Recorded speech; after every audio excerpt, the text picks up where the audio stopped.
Hello. This is Ceballos with your Best Boss Bootcamp Minute. We're continuing with the conversation and advice for Need to Know in Nashville, who asks, what are the things that leaders shouldn't do? And we talked about a bunch of things over the past few weeks. We're going to talk about our last two today. The last two things that we want to concentrate on again, what leaders shouldn't do are being inflexible, and secondly, blaming others. So inflexibility, what do we mean by inflexibility? Inflexibility is defined as leaders who are resistant to change or who refuse to consider new ideas and approaches may limit their organization's growth and innovation. So that's what we mean by inflexibility and the repercussions of that. So what can you do to best mitigate that? Three things. The first thing is always be curious. Be curious. Remember, we talked about the importance of being a fascinated anthropologist. It's the same thing, right? So I want you to continue to nurture that muscle of being curious. Oh, tell me more. Flesh out the pieces. Be really careful about your judge getting in the way of people bringing their authentic, rich ideas to you, right? So you just want to watch your own flexibility. And the best way of doing that is to stay nimble, to be able to be flexible.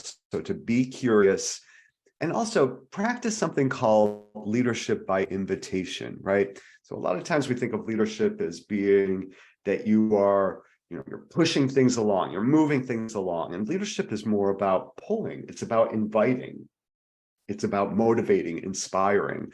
So what can you do to practice leadership by invitation, bringing people into the mix as you are exercising your leadership? And third, I want you to be clear on your decision-making with folks.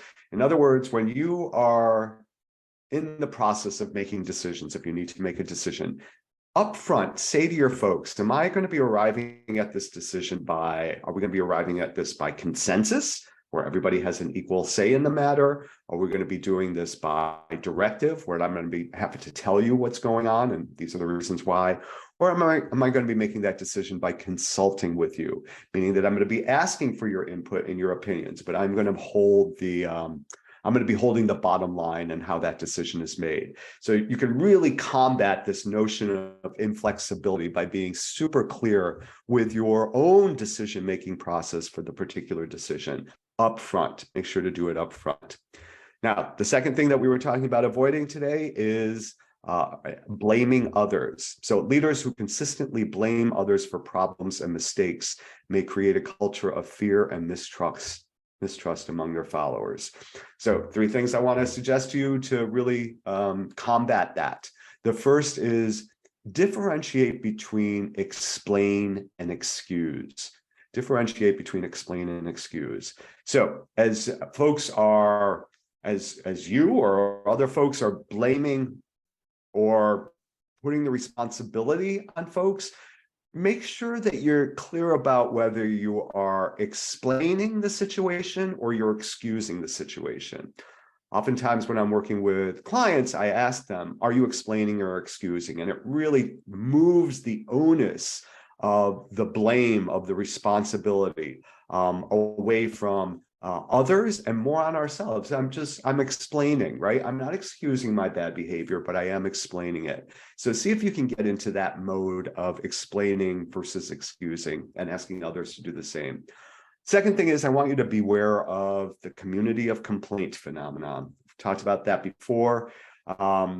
But just in case you've missed it, it's the idea that people come together just like in a community, in a good, healthy community, and oftentimes they can do that around complaint. We see that a lot in workplaces. So you want to nip that in the bud as best you can. And if you're curious on how to do that, make sure you reach out to me and we can talk about strategies for doing that.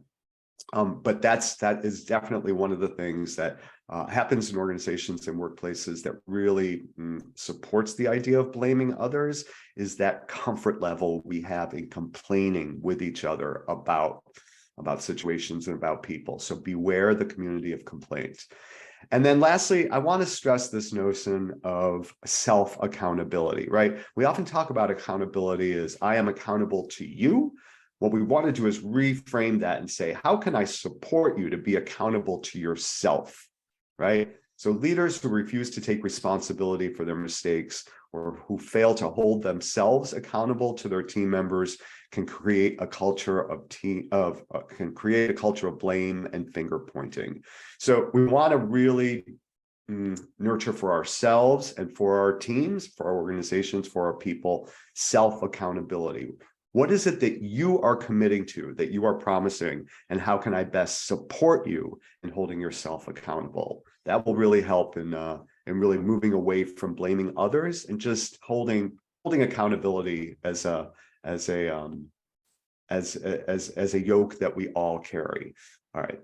Thank you so much. This is Danny Ceballos with Unleash Consulting and the Best Boss Bootcamp Minute.